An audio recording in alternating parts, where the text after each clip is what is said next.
اهلا وسهلا، تفضلي. هذا بيتك؟ اي والله يعني صحيح هو مو قد المقام، بس هذا اللي بيطلع باليد.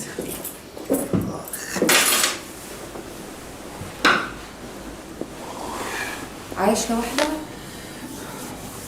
هو الحقيقة بصراحة أنا مالي عايش هون. مو بيتك يعني؟ لك لا، بيتي بس هو من زمان، قصة طويلة بعدين بحكي لك إياها. احكيها. بخاف يجي جوزك ياخدك قبل ما تخلص القصة. ليش هيك عم تحكي معي؟ شو قصدك؟ ما قصدي شيء، لا تعدي هلا تتبلينا. شو قصدي يعني؟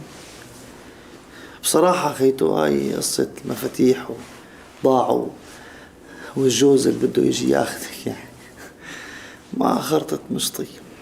كأنه قوي عسك بعد ما اجينا لهون؟ انتي سادة انكسر عصي. شلون يعني؟ بعرف. يمكن هذا شوفير الحوار لما اندفشت نزلت على عصي، ما بعرف هو انكسر عصي هو انزاح من محله، والله ما عاد فهمت اخ. موجوع كتير؟ اي والله موجوع. طيب بدك شي مسكن عندك اعطيك؟ شو اعمل؟ اي في مسكن، في بالخرستاني هون تبع المطبخ في مسكن، الله يخليك يجيب لنا اياه.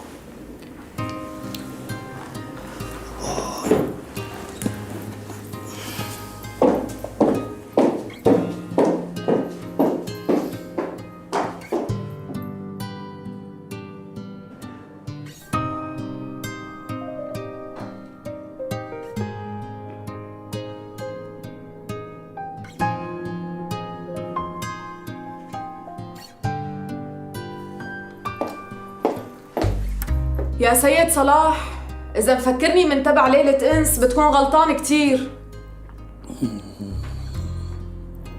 عامل حالك نايم؟ يا سيد صلاح.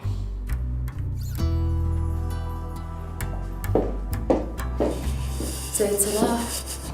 سيد صلاح. حط علي بطانية الله يخليكي.